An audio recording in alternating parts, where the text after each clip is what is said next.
今天是2020年10月8号，我们今天的节目是给大家评述昨天晚上共和党的这个副总统竞选人彭斯副总统和民主党的这个副总统竞选人贺锦丽他们两人之间精彩的副总统辩论。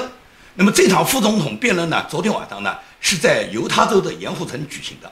这场辩论基本上都是彭斯带着节奏的，也就是时间是主持人定，问题呢也是主持人问，但是怎么回答呢，基本上都是由彭斯呢主导了整个会场的情绪。可以讲，彭斯副总统昨天晚上表现的是太好了。这个女主持人呢相当不错，这个女主持人和上一次的这个华莱士啊完全不一样，比华莱士公正多了。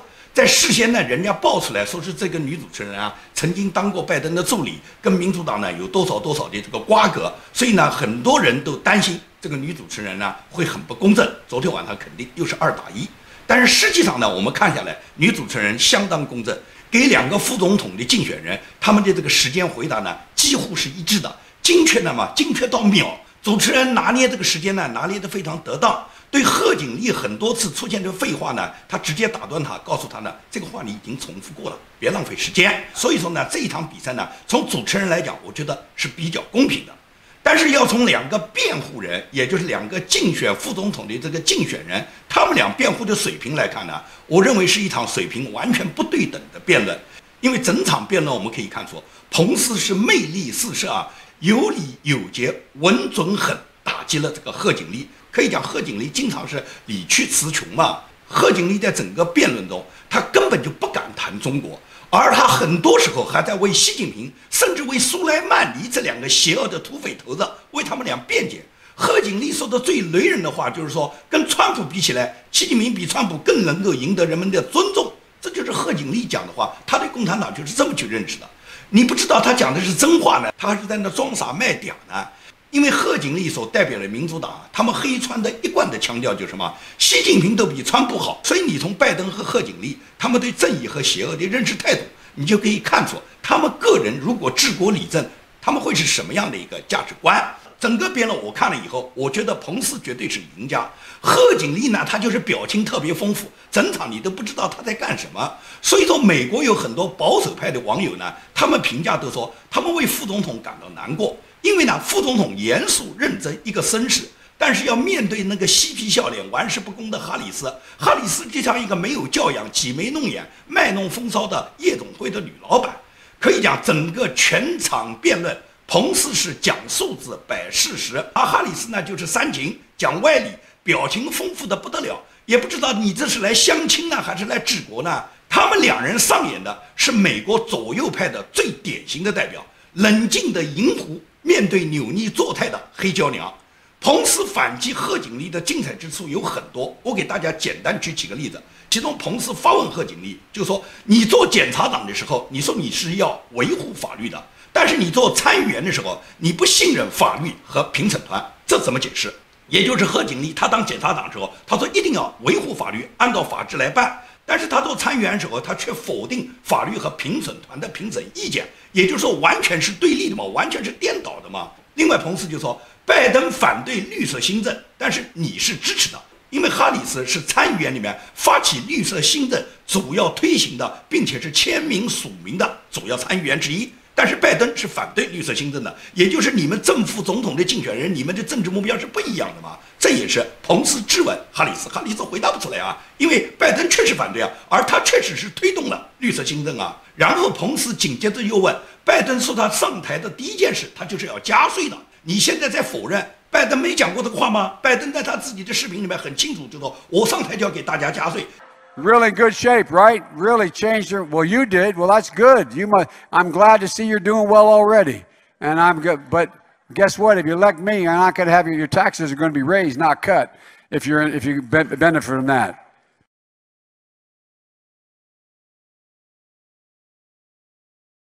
你现在在否认，那么究竟是拜登讲的不算话，还是你否认的语言是撒谎？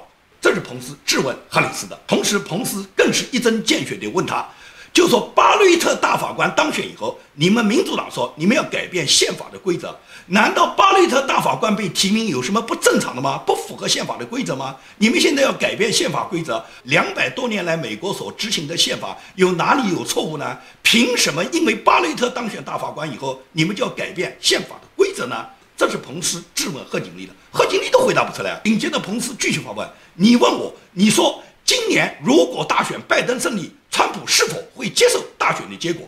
你们自己都从来没接受川普已经当选总统的结果。从2016年川普总统当选之后，你们民主党要么是不接受，要么想办法弹劾他，你们都不接受川普当选的结果，你们现在反而来问我们川普会不会接受，你们拜登如果当选会不会接受这个结果？你们有没有问过你们自己呢？这就是彭斯的辩论的技巧。彭斯当过主持人，当过2次印第安纳州的州长，当过参议员，可以讲彭斯辩论的水平是相当高的。所以说，彭斯直接指出贺锦丽，你是把谎言当作事实，你根本就无视事实，你讲的都不是事实，只是你的一个联想。你不可以把联想当作事实，所以说这个彭斯的这个辩论让贺锦丽他只能是搔首弄姿啊，他弄了很多表情的图片啊，在网上很多网友看到都不知道他在干什么。你是来做副总统辩论的吗？你是来谈治国理政的吗？ You once again gave a non-answer. Joe Biden gave a non-answer. Trying to answer you the now. American people deserve a straight answer. And if you haven't figured it out yet, the straight answer is they are going to pack the Supreme Court if they somehow win this election. Men and women, I got to tell you, people across this country, if you cherish our Supreme Court, if you cherish the separation of powers, you need to reject the Biden-Harris ticket.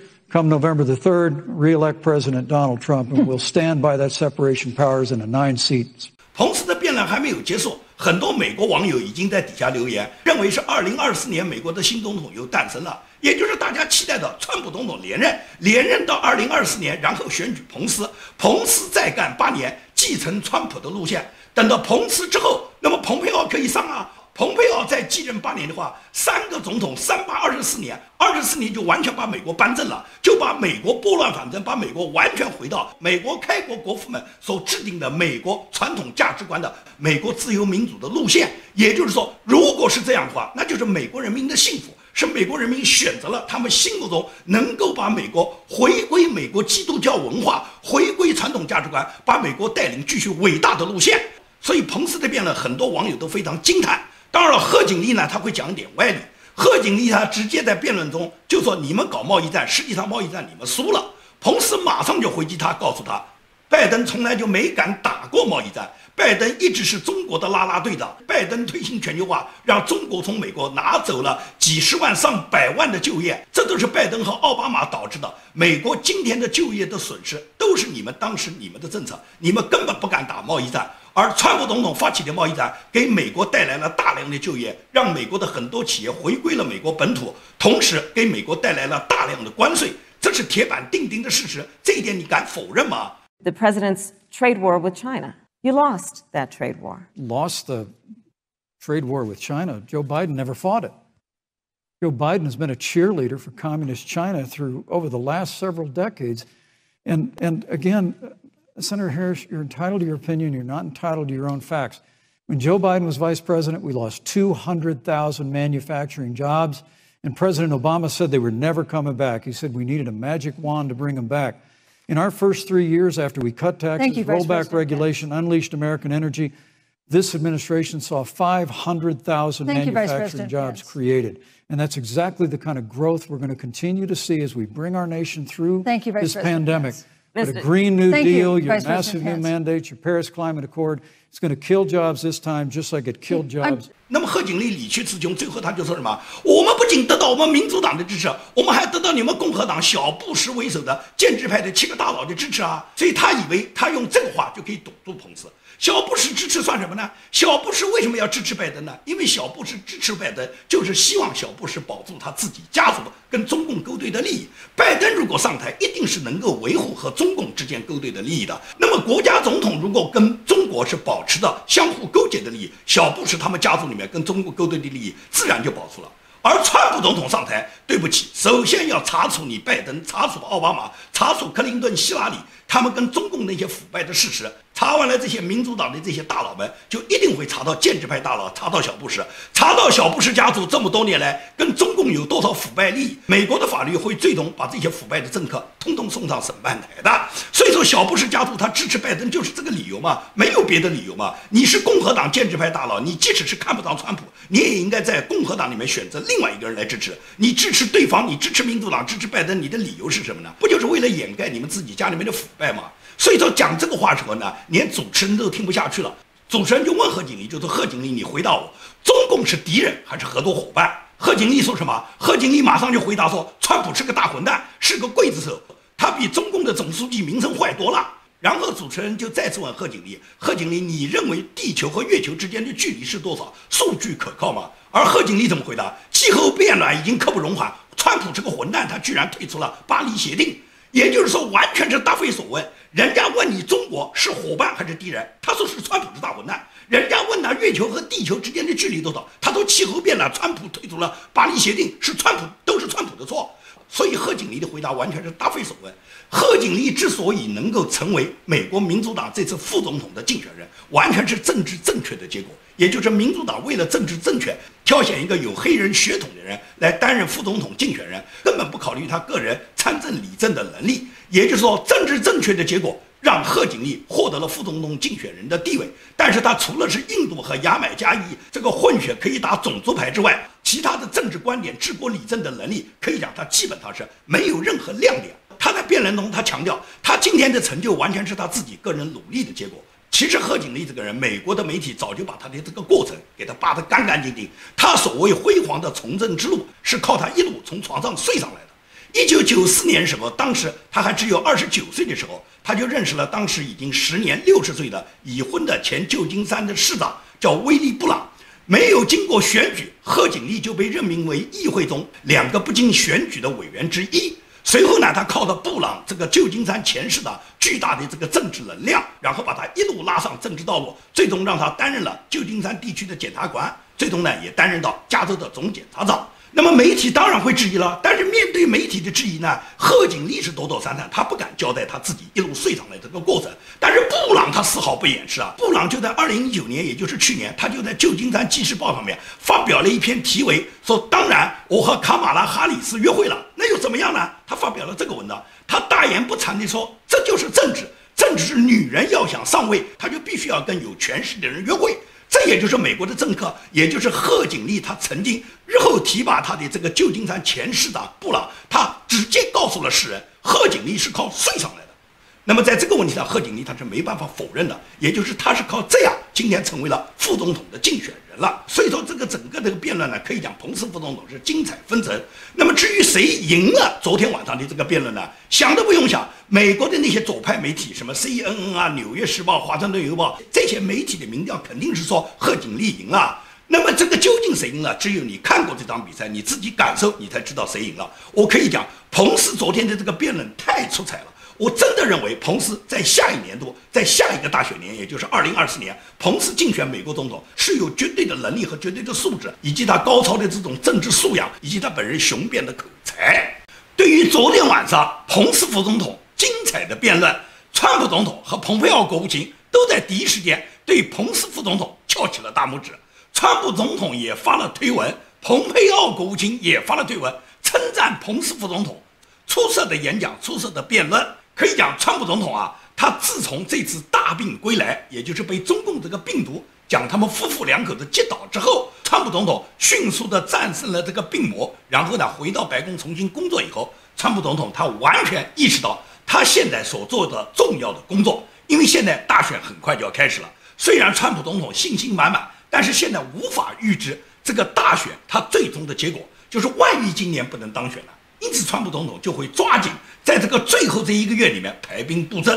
他主要要击退的是对他整个政治形成，以及对美国社会制度妨害和对美国威胁最大的2个主要的敌人。对内，他就是要针对民主党的腐败；对外，就是要制裁中国共产党对美国的渗透。所以说，他接连发布推文，他发布了一个推文，就是指出奥巴马、克林顿、拜登他们整个这个民主党的高层的团伙，他们在他们执政的过程中产生了巨大的腐败，有很多构陷其他人的这种刑事案件，就这样的情况下，拜登凭什么还能去代表美国民主党来参加竞选呢？这是刑事犯罪啊！所以川普总统他昨天发布过这么一个指责民主党高层的这么一个推文，因为他现在已经下令了解封了关于希拉里邮件门的很多这个秘密的资料，这些资料公诸于世以后，大家就可以更加的认清希拉里在当选美国国务卿期间，跟奥巴马和拜登他们之间是如何产生腐败，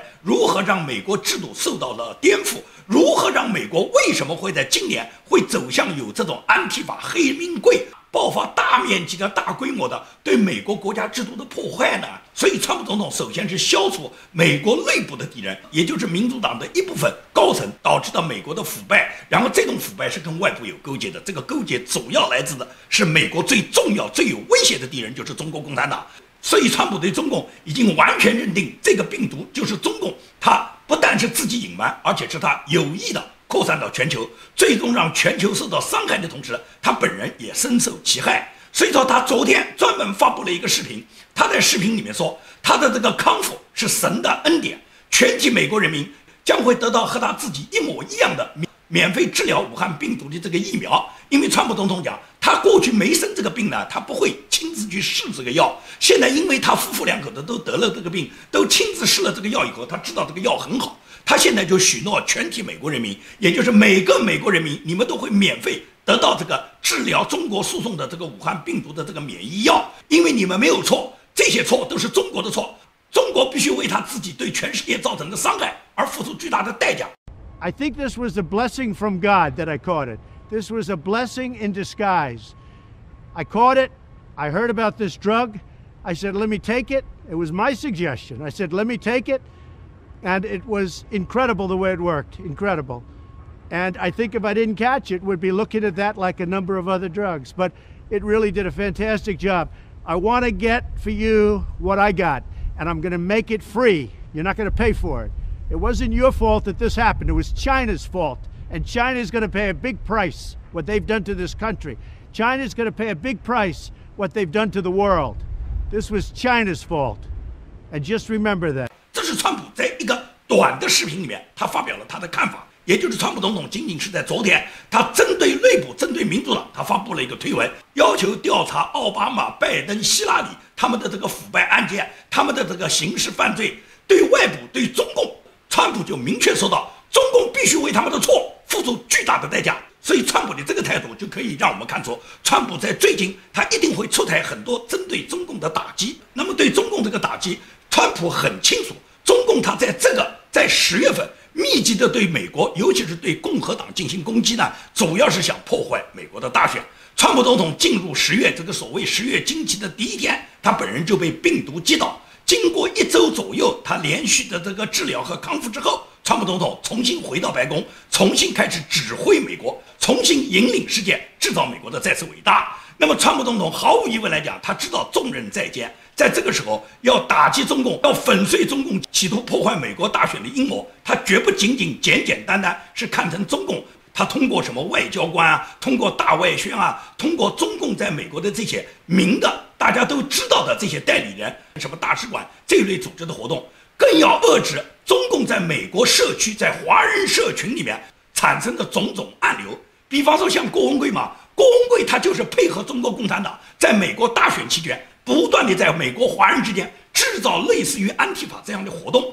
你像那个火鸡拱、八不富、郭宝胜、胡平、吴建民、盲流子、熊宪民、孟维参、韦石、李鸿宽、那个鸡腿潘、咸鸭蛋、向林，他没得命花的。梁冠军，是不是啊？郑琦，爆料革命把这些混账们全给打出来了。我们要行动啊！还有加拿大一个叫杨建豪的啊，这都不会给他拉倒，骗了钱啊，天天威胁啊，你放心啊。这都给他留着呢，战友们，咱现在全球灭贼啊，先别开锅，先把这几个弄完，弄完以后啊，下一波就是李鸿宽啊，火鸡拱，然后是朱万丽，火鸡腿潘啊，咸鸭蛋，夏叶良，还有夏叶良啊，孟维参，下一波主要是孟维参啊，火鸡拱，李鸿宽啊，还有夏一良他们，把这一波弄完再弄那一波啊，一波一波来。他不仅是打击傅锡秋，也打击我，包括打击傅锡秋和打击我在内的很多的民主人士。这几天他们密集的疯狂的进攻，他们在德州傅锡秋牧师家门口已经被当地的市长认定他们是恐怖集团、恐怖分子的状态下。I would reference an article in the Wall Street Journal dated October 4th, 2020. The title of the article is A Fundraising Feud Spurs Anger Among a Chinese Exile, His Followers, and His Detractors. As you know, this particular individual has been making some threats on social media. If you've seen some of them, I don't know if you have. Some bounty threats on Bob Fu and his family via Twitter as well as YouTube. Don't know if those have been taken down or not, but those have been threats made towards Bob Fu and his family. I've been in discussions with Bob, been in discussions with his family. We have them in the safest place we can have them at this particular point, trying to protect them and the entire family as you would expect us to do.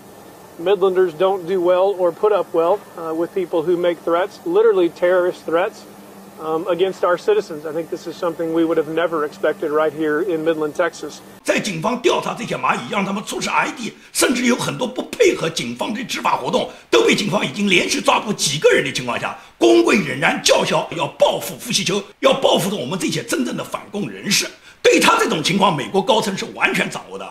卢比奥参议员昨天专门发布了推文，在推文上明确写道，绝不允许这种暴乱在美国产生。对傅锡秋牧师这么一个美国公民家门口出现的这种暴力行为，卢比奥参议员严厉的谴责。对于卢比奥的谴责，郭文贵说，卢比奥是因为傅锡秋给他投了钱了，傅锡秋用钱去收买了卢比奥。卢比奥支持巴布夫，很讲他捐款了，支持巴布夫，他捐款了，支持巴布夫，他支持巴布夫。我告诉你，川普总统支持巴布夫，我们都不在乎。什么卢比奥咋了？卢比奥他是神呐！卢比奥都不算是反共啊。那么请问这些蚂蚁们，你们跟随的郭文贵，你们说反共，请问反共的标杆是谁？在美国，你还能给我找出哪一个能认定卢比奥不是反共人士？卢比奥不是坚定的反对中国共产党的美国最先进、最有代表力的人物？卢比奥是被中国共产党2次制裁的人啊，是被中共恨之入骨的人啊！卢比奥完全是站在美国自由价值观的立场，维护中国人民人权，维护香港人民的人权，维护新疆维吾尔族人民的人权的美国优秀的参议员。所以说，卢比奥都不算是反共的吗？那么现在卢比奥支持的一方反而被郭文贵要打击，你觉得郭文贵在反共，还是卢比奥在反共呢？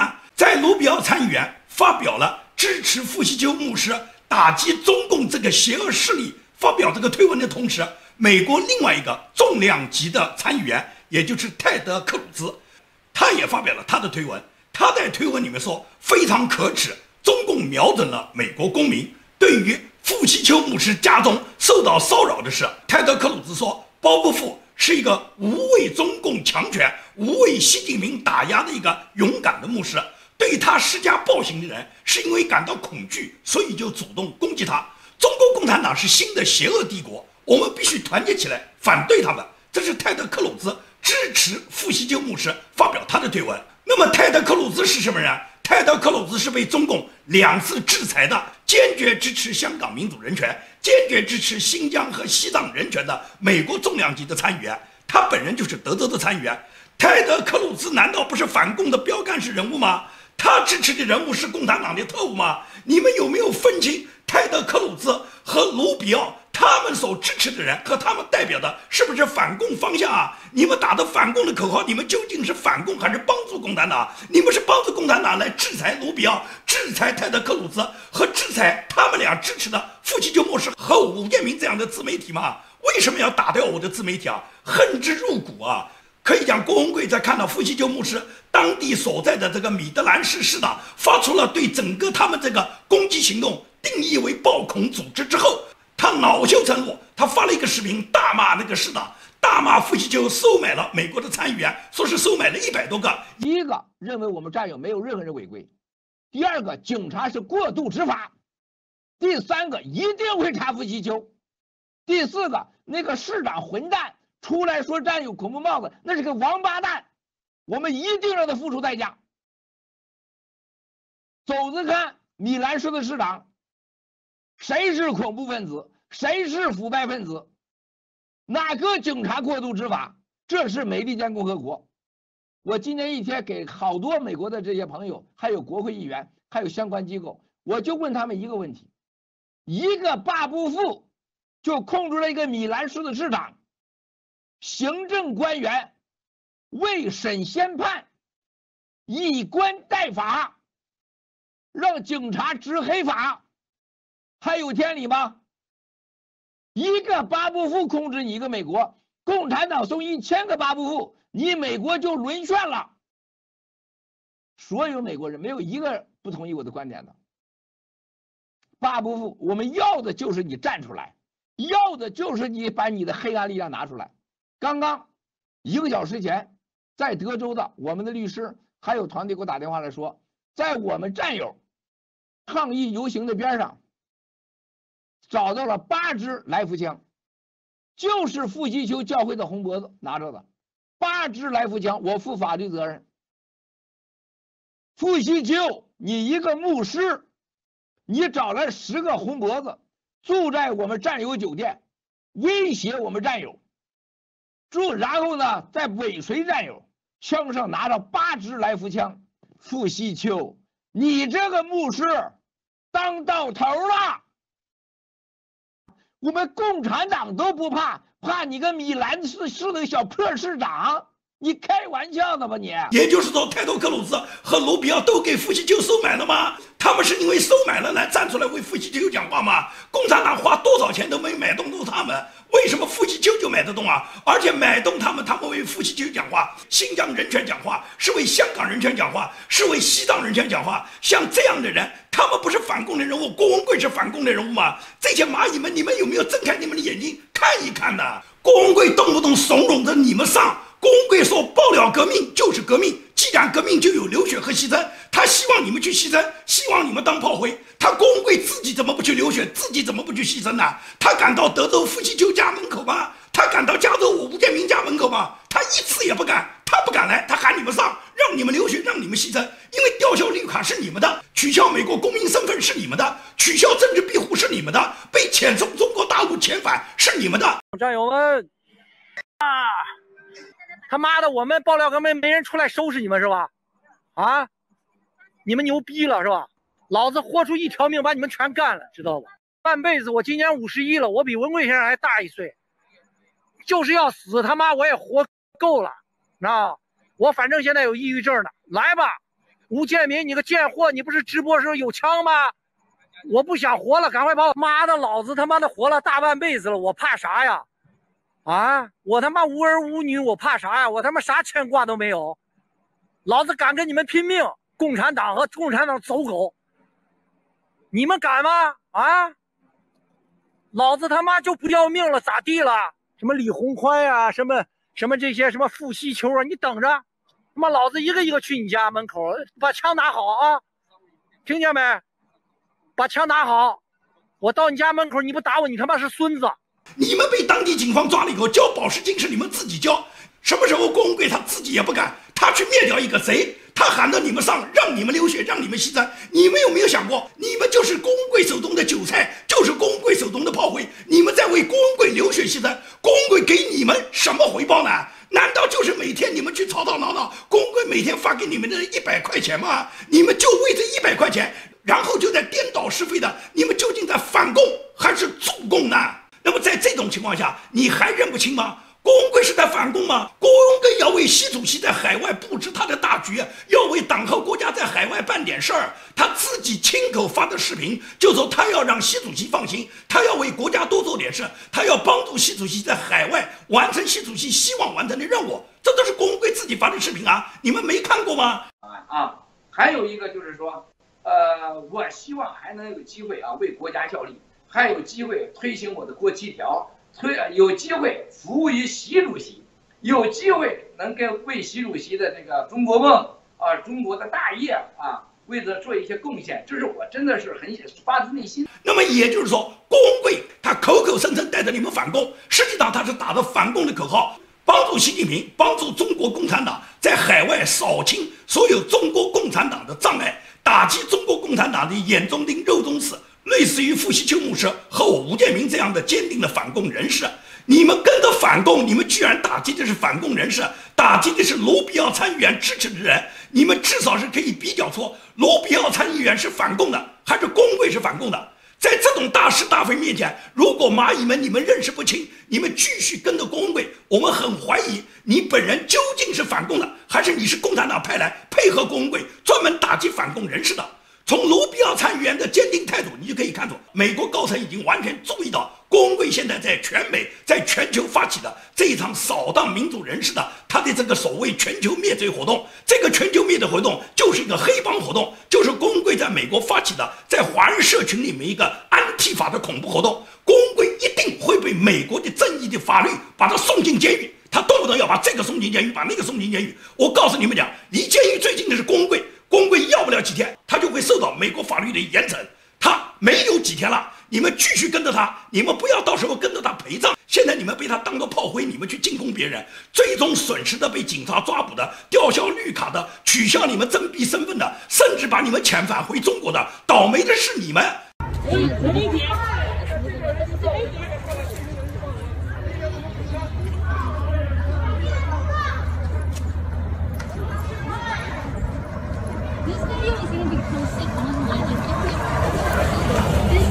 This is the end result of police reformation. Look, these are.